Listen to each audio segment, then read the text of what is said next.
Vamos abrir nossas Bíblias em Daniel 7 e vamos usar duas passagens também na leitura hoje à noite em 2 Tessalonicenses. Então, se você quer marcar lá, vamos fazer uma passagem lá no início, outra no fim. Mas só para revisar um pouco, olhando para Daniel 7, nós temos os versículos que são os versículos que tratam o tema mesmo do reino. Nós temos esses versículos em Daniel 7, 13 e 14. Então, eu estava olhando nas minhas visões da noite, eis que vinha com as nuvens do céu alguém como um filho do homem. Ele se dirigiu ao ancião de dias e fizeram chegar até ele. Versículo 14. Foi-lhe dado o domínio, a glória e o reino para que as pessoas dos todos os povos, nações e línguas o servissem. E seu domínio é domínio eterno e não passará. E o seu reino jamais será destruído. Então, nós temos aqui, nesses dois versículos, então nós podemos ver a entrega do reino do Pai, o ancião do dia, para o Filho, um filho do homem. Então, é maravilhoso ver essa coisa que vai acontecer no futuro. Não aconteceu ainda, mas em Apocalipse 11, essa vai acontecer. Mas esse é, biblicamente, o evento mais importante mesmo. Essa história culmina mesmo com Cristo recebendo seu reino. Esse reino é eterno. Então, primeira fase de 1000 anos, que estudamos já. Segunda fase, novo céu, nova terra, nova Jerusalém, em Apocalipse 21 e 22. Então, mas é um reino eterno mesmo. Então, mas o que nós temos em Daniel 7, só para revisar um pouco aqui, nós temos uma profecia que trata os eventos na vida de Daniel mesmo até eternidade. Então, nós temos não todos os detalhes, mas temos detalhes suficientes para saber o que está acontecendo. Então, é maravilhoso ver tudo isso. E é bom para nos entender também, o início do reino de Cristo é um evento cataclísmico. Então, um evento violento, furioso, que vai estabelecer mesmo esse reino. E depois disso, vai fluir bem em eternidade. Para começar agora, marcar seu lugar em Daniel 7, vamos para 2 Tessalonicenses 1. 2 Tessalonicenses 1, a leitura foi em capítulo 2, vamos focar em capítulo 1 agora. Que esse tem muito que vai ajudar nosso entendimento em Daniel 7. Vamos olhar 2 Tessalonicenses 1, versículo 5. Isso é o sinal evidente do justo juiz de Deus, para que vocês sejam considerados dignos do reino de Deus, pelo qual vocês também estão sofrendo. Versículo 6. Pois, de fato, é justo para com Deus que Ele retribua com tribulação aos que causam tribulação em vocês. Versículo 7. E que dê a vocês que estão sendo atribulados alívio justamente conosco, quando do céu se manifestar o Senhor Jesus com os seus anjos do seu poder, em chama de fogo, tomando vingança contra os que não conhecem a Deus e contra os que não obedecem ao Evangelho de nosso Senhor Jesus.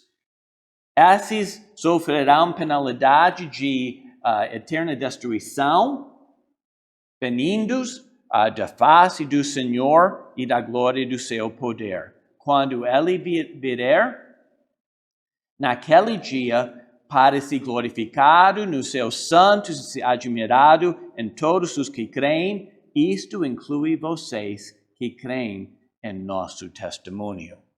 E nós temos o mesmo julgamento e realmente a segunda vida de nosso Senhor Jesus Cristo, nós temos registrado para nós essa profecia em Apocalipse 19, que fala sobre a segunda vinda de nosso Senhor Jesus Cristo. Como esses versículos estão falando, que Jesus apareceu no céu. Então, e depois disso tem a batalha de Armagedon. Essa batalha que Jesus mata mesmo todos os que estão batalhando contra a justiça, contra Ele. E tem o julgamento do anticristo e o falso profeta. Então, o apóstolo João, no Apocalipse, está nos mostrando o que acontece quando Cristo assume o seu trono, quando Cristo estabelece como Rei dos Reis e Senhor dos Senhores. O estabelecimento do reino é um holocausto de julgamento ardente. É um momento em que Cristo assume o controle da terra como seu Rei. Isso é importante. Lembra, quem é o Deus deste século? É Satanás. Porque ele é o rei desse século, desse mundo, desse sistema do mundo. Então, chegará o dia em que Cristo retornará o direito de governo, o mundo. Quando Deus criou o homem no jardim, Ele lhe deu domínio sobre toda a terra. Mas Satanás usurpou esse domínio na queda, e somente quando Cristo retornar, esse domínio será restaurado ao homem, e então reinaremos com Jesus Cristo, e essa é a nossa grande e gloriosa esperança mesmo. Então, pensando em todas essas profecias, alguém, lendo a palavra de Deus, contou todas as profecias da palavra de Deus. Tem 660 profecias. Destes, 333 são de Cristo. Então, tem um terço desses, 111, foram cumpridos na primeira vinda de nosso Senhor Jesus Cristo, na encarnação, o que nós celebramos na época de Natal. Mas 224, então 2/3 mesmo, todas essas profecias sobre Cristo vai ser cumprida na segunda vinda de Cristo. Essa é uma parte disso que nós estamos estudando agora. Mas agora vamos voltar para Daniel capítulo 7. Estamos estudando sobre essa coroação mesmo de nosso Senhor Jesus Cristo. Em versículo 9 e 13, nós temos o ancião de dias, nosso Deus Pai, lá sentado no seu trono, o Filho do homem, Filho de Deus, chega a ele em versículo 13, versículo 14, ele recebe esse reino, essa é a coroação mesmo de nosso Senhor Jesus Cristo. Então, e o caráter mesmo, as características mesmo desse reino que nós estudamos já, versículo 14, fala sobre isso. Foi-lhe dado o domínio, a glória e o reino.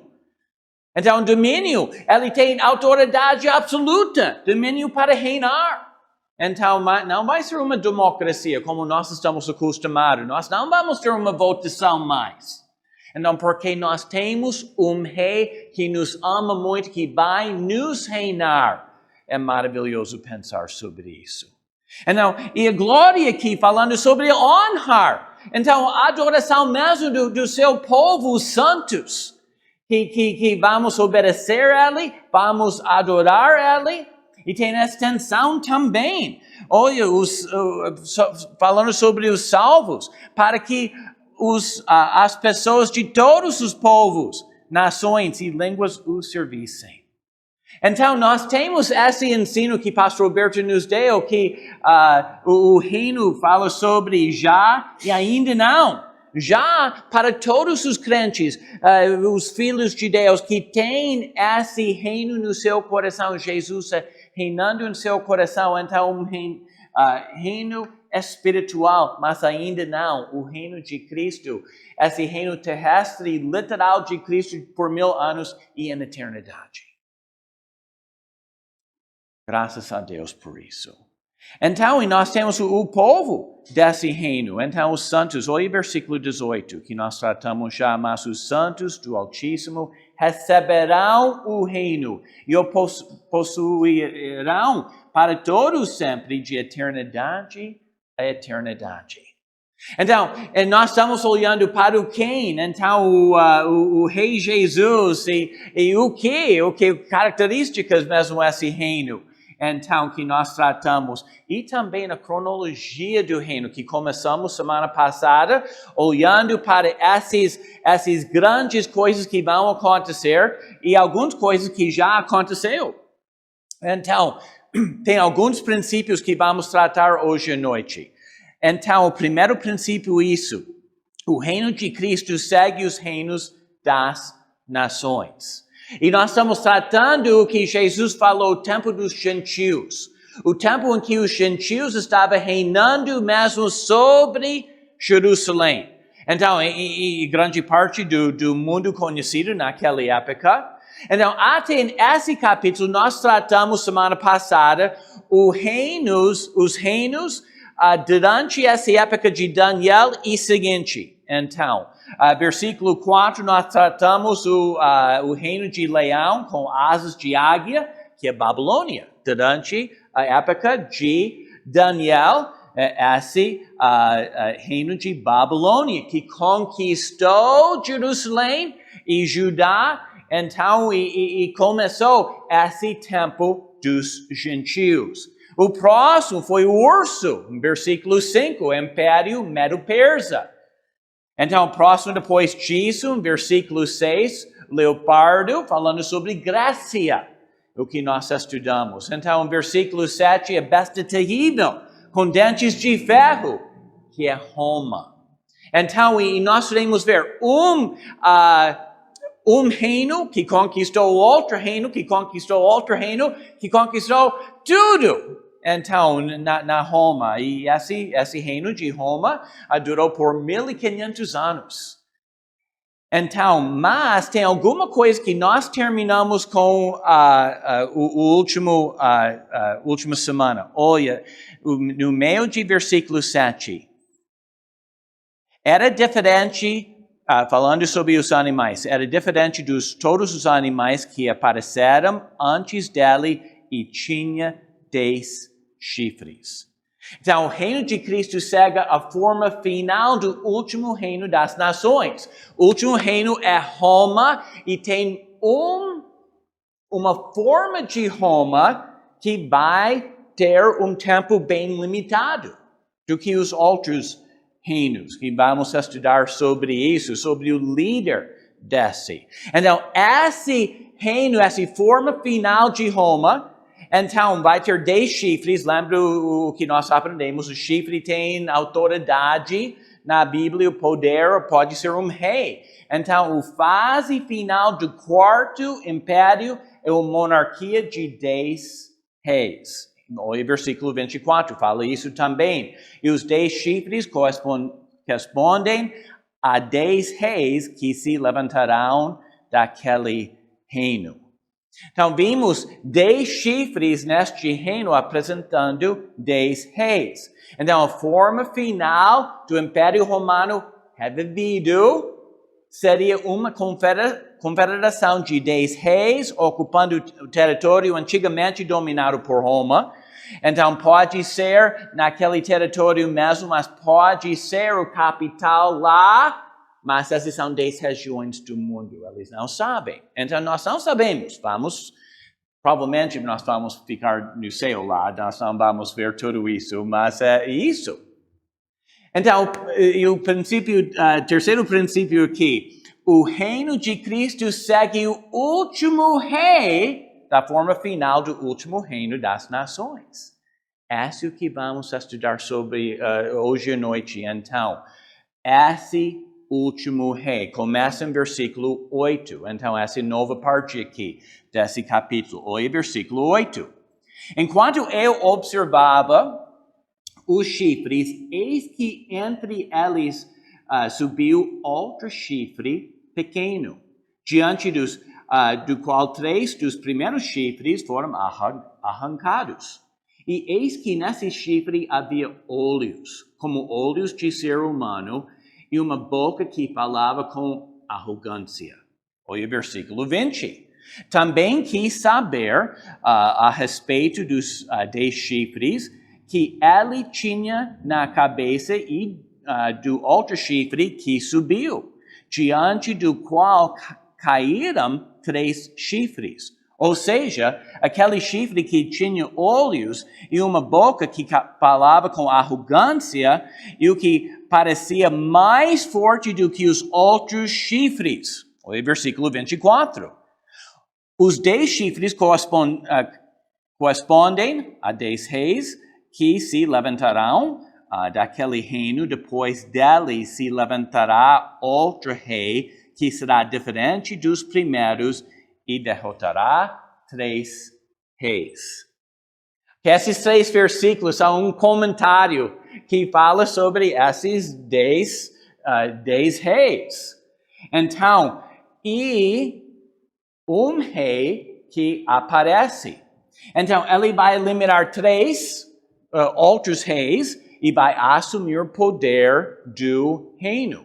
Essa é a profecia que está chamado a profecia do chifre pequeno. Essa é a profecia do anticristo. Então, interessante, lembra para vocês que estavam aqui durante nosso estudo em 1 João. Em 1 João 2,18, o apóstolo João escreveu isso para o povo lá. Filhinhos, esta é a última hora. E como vocês ouvirem que o anticristo vem. Mas como eles estavam sabendo sobre esse anticristo? Então, o que aconteceu? Então, com certeza, tinha um ensino sobre o livro de Daniel. E também, o apóstolo Paulo escreveu sobre o anticristo em 2 Tessalonicenses 2, versículo 3. Ninguém de modo nenhum se engane, porque isso não acontecerá sem que primeiro venha a apostasia e seja revelado o homem da iniquidade, o filho da perdição. Então, nomes diferentes, mas falam da mesma pessoa.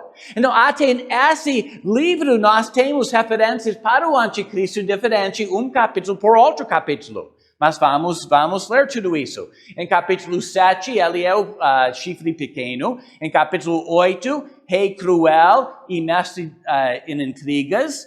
Capítulo 9, ele é chamado príncipe que há de vir. Em capítulo 11, ele é chamado rei poderoso que reinará com grande domínio e fará o que quiser. Então, tudo isso fala sobre o anticristo. Então, fala sobre a mesma pessoa, mas esse é o rei final, da forma final do último reino dos gentios. Então, o anticristo mesmo. E, sabe, depois esse reino do anticristo, o reino de Cristo começa. Então, só para saber essa cronologia. Ok, agora vamos olhar para esses 3 chifres que saíram. Então, vamos estudar sobre isso. Versículo 8, nós podemos ver o chifre pequeno, diante do qual 3 dos primeiros chifres foram arrancados. Versículo 20, fala sobre isso também. Fala sobre o outro chifre que subiu, diante do qual caíram 3 chifres. Okay? E versículo 24 também fala sobre o fato que, a segunda parte desse versículo, depois dele se levantará outro rei que será diferente dos primeiros e derrotará 3 reis. Okay. Exatamente o que vai acontecer nós não sabemos. Então, mas nós sabemos isso. O Império Romano revivido começa com 10 reis. Provavelmente com 3 reis mais fortes. Okay? Depois o pequeno chifre chega, que é o anticristo. Aparece que ele derrota, elimina esses 3 reis mais poderosos para tomar a liderança do governo mundial. Interessante, então, essa possibilidade. Então, o anticristo vai começar como pequeno chifre. mas tomar mais forte, mais poder do que os outros. Então, esse porque versículo 24 fala que será diferente dos primeiros. Então, é uma coisa diferente com esse rei. Okay? Mas tem algumas características que nós podemos aprender aqui, que vai ajudar nossa perspectiva. Então, nós podemos olhar aqui, o anticristo é um gênio político. Então, olha versículo 8 aqui. Diante do qual 3 dos primeiros chifres foram arrancados. Então, o primeiro chifre chegou e eliminou 3. Para que os 3 serão arrancados violentamente, que parece aqui, mas no original não é tão violento. O original mostra mais ideia progressiva. Então, eles estiveram subindo, os 3 caíram. Né? Como nós podemos visualizar como criança, com um dente chegando permanente, e o que acontece com o dente de leite? Cai. Então, e esse está o que está acontecendo aqui, que nós pensamos. Isso significa que, em alguma forma, esse homem é tão sutil e tem tanto gênio político que sem uma revolta, sem uma revolução, ele sutilmente sobe na escada política até o domínio. Interessante essa ideia, mas e lembra o que nós estamos fazendo aqui? Nós estamos olhando para nossa profecia aqui em Daniel 7, mas incluindo outras profecias. E lembra o que nós aprendemos em 1 Coríntios 13? Então, nós temos profecia em parte, e em parte nós estamos conhecendo, mas quando o completo chega, o que nós temos? Nós temos a palavra de Deus completa para saber mais e mais sobre essas grandes verdades. Então, todas essas profecias juntas dão uma mensagem para nós mais completa. Em Apocalipse, capítulo 6, falando sobre o anticristo, então tinha o julgamento dos selos, os 7 selos. Então, o primeiro selo foi aberto pelo cordeiro. E em Apocalipse 6, 2 fala, vi, então, e eis um cavalo branco, e seu cavalheiro tinha um arco, e foi-lhe dado uma coroa, e ele saiu vencendo e para vencer. Essa está falando sobre o anticristo. Então, esse foi o primeiro selo para começar o tempo de tribulação. Mas olha aqui, ele tem um arco, mas ele não tem a flecha. Interessante, não é? Então, ele saiu para vencer. No início, ele terá a habilidade de conquistar mais com ameaça do que batalhas. Então, interessante essa perspectiva. Até em Daniel 11, vamos para Daniel 11, olha versículo 21. Daniel capítulo 11, versículo 21.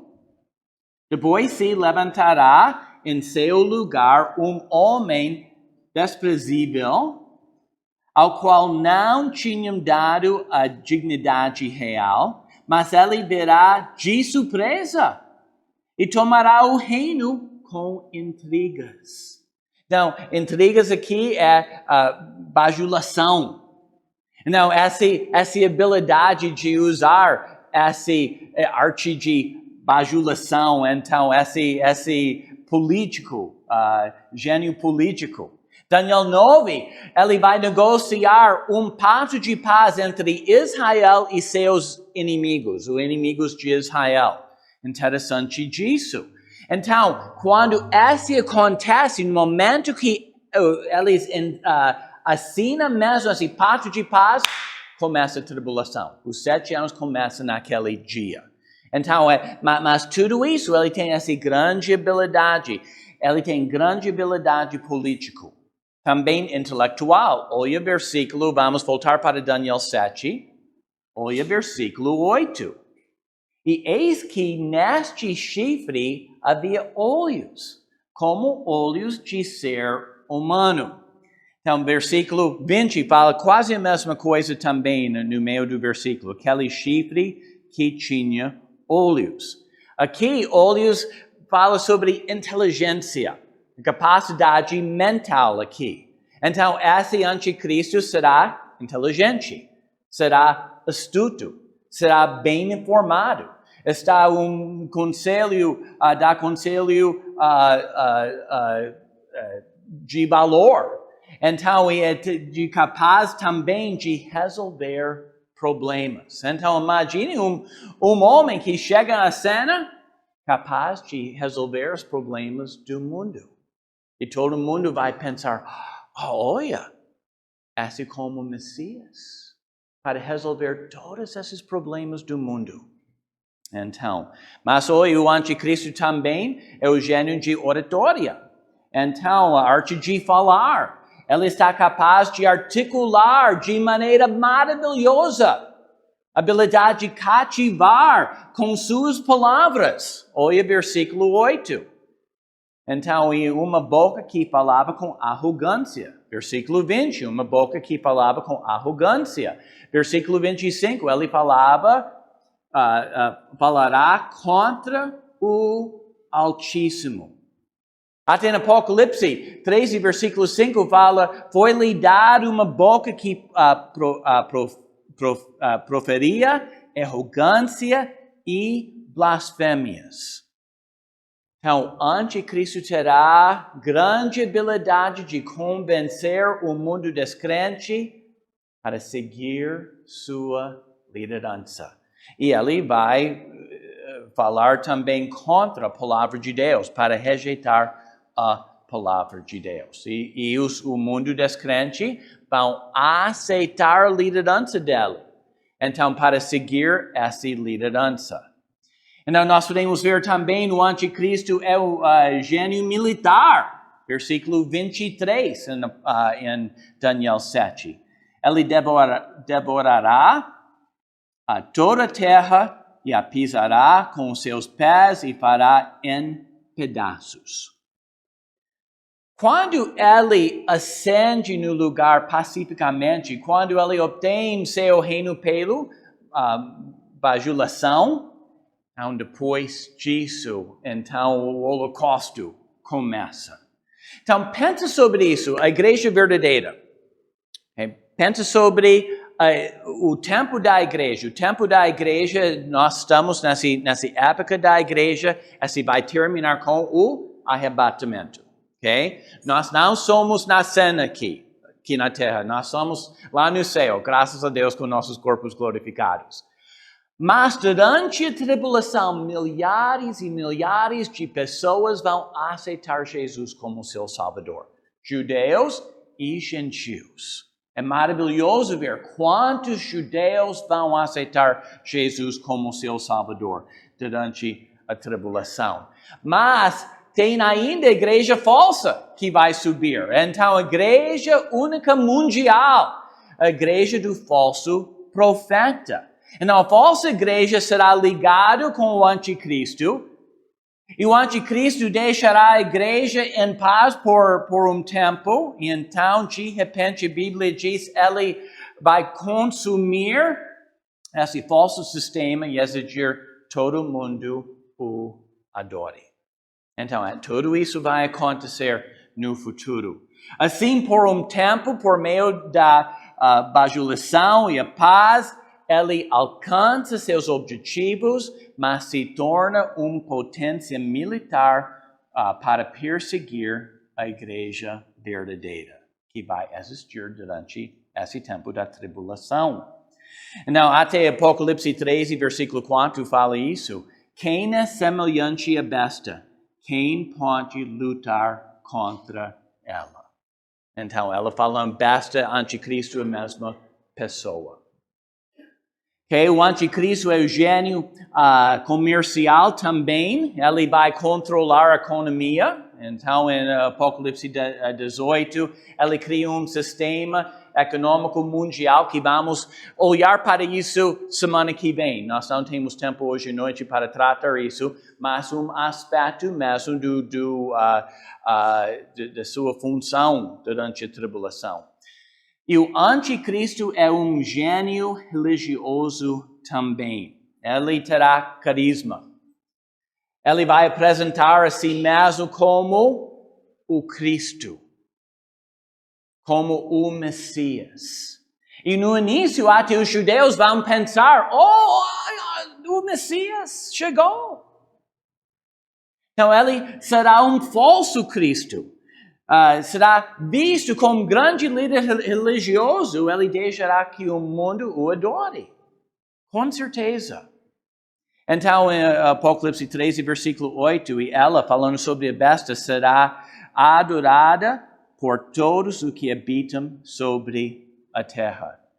Todos os descrentes vão adorar ele.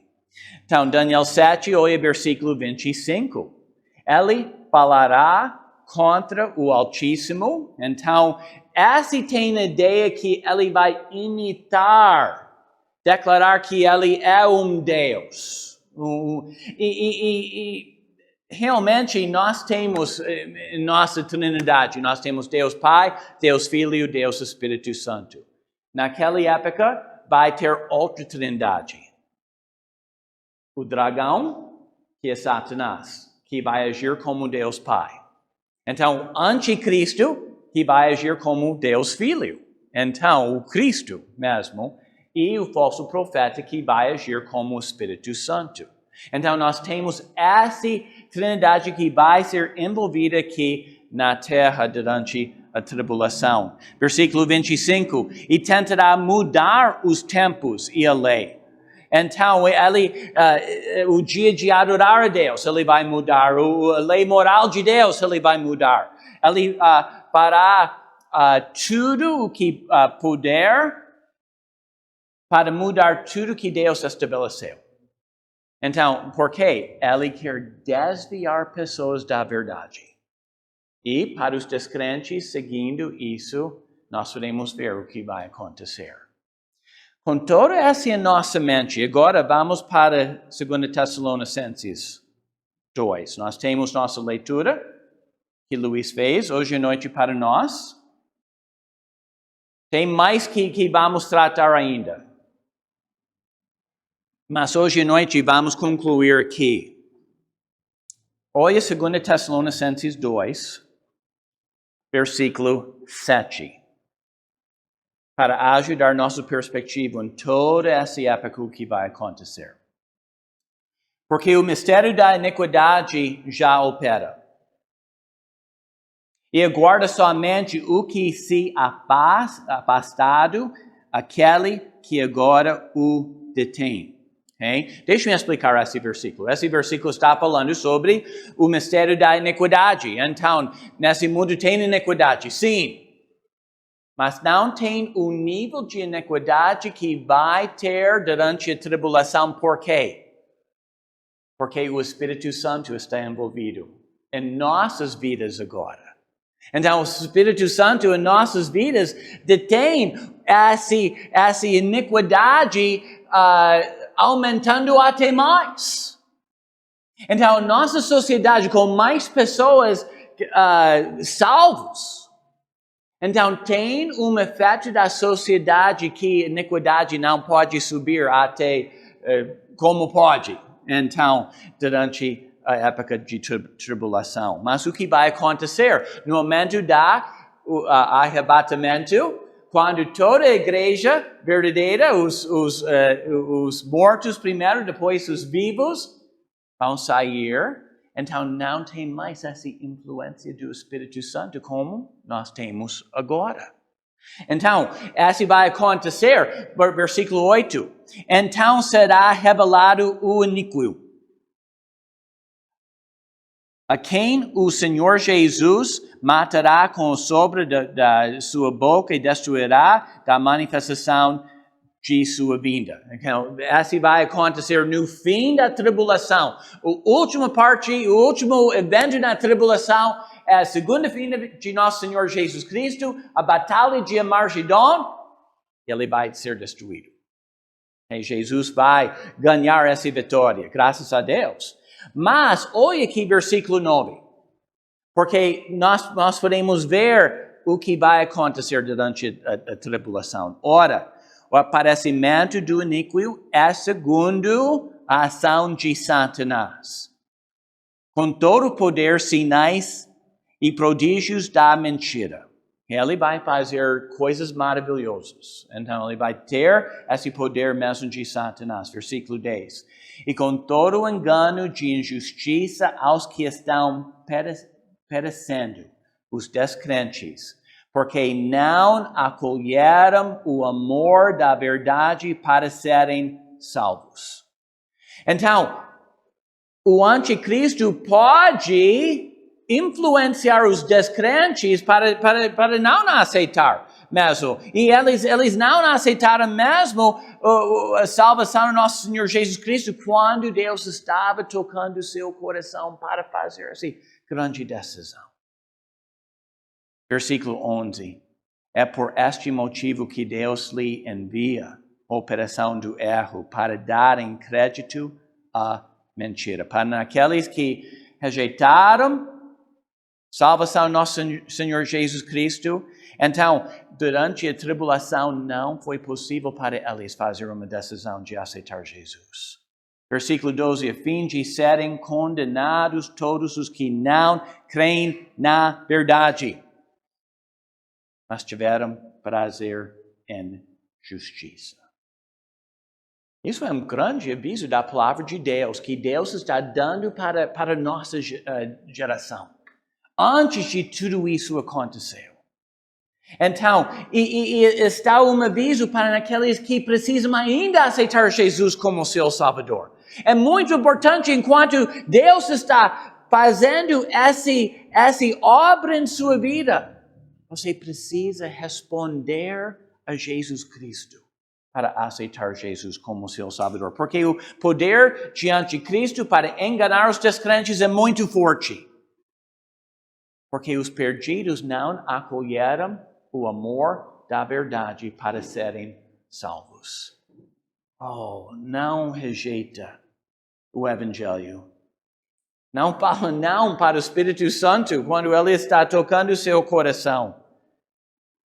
Porque esse aviso em versículos 11 e 12 deve colocar terror em nossos corações. Mas graças a Deus, Deus pode usar até o ensino mesmo que nós estamos fazendo hoje à noite para ajudar-nos a ver a necessidade de aceitar Jesus como nosso Salvador. É muito importante que todos nós temos parentes, irmãos, irmãs, pais que precisam aceitar Jesus ainda. Então, todos nós precisamos orar com até mais força para Deus fazer sua grande obra na vida deles, para ajudar eles a fazer essa decisão de aceitar Jesus. Então, eu lembro, em 1981, alguém me explicou essas coisas sobre o anticristo. Eu fiquei com medo, pensando, puxa, no parte da terra que eu estou, Satanás vai ter controle. Então, Satanás, o anticristo, vai ter controle. Assim, me perturbou muito. O que eu fiz? Eu comecei lendo o livro de Apocalipse. Eu não estava entendendo tanto que eu estava lendo, mas eu estava entendendo o suficiente para saber que o que está escrito aqui é verdade. Eu preciso arrepender-se dos meus pecados e fazer a decisão de crer no Evangelho de nosso Senhor Jesus Cristo. Logo, logo vamos cantar Tendes Vosso Lugar, número 245. Primeiro, estrofe desse hino fala, tendes vosso lugar vazio para Cristo Salvador. Ele bate, quer entrada, quer salvar-vos em amor. Vamos orar. Nosso Deus, nosso Pai, obrigado por esse ensino em Daniel 7. Tem muita coisa aqui, então nós estamos pouco e pouco tratando essas grandes verdades, ajudando nosso entendimento sobre os fins dos tempos, esse tempo de último reino e o último rei. Ó Senhor, eu estou orando que essas mensagens vai ajudar nosso entendimento e vai nos motivar para orar, para evangelizar. Ó Senhor, para viver uma vida que agrada a Deus, para ter uma influência desse mundo escuro com o Evangelho de nosso Senhor Jesus Cristo. Ó Senhor, fazer tua obra aqui hoje à noite. Se alguém está com dúvida sobre a salvação do nosso Senhor Jesus Cristo, ó Senhor, fazer tua obra naquela vida, nós estamos aqui para ajudar. Ó Senhor, fazer tua obra aqui hoje à noite. Nós oramos no nome de Jesus. Amém.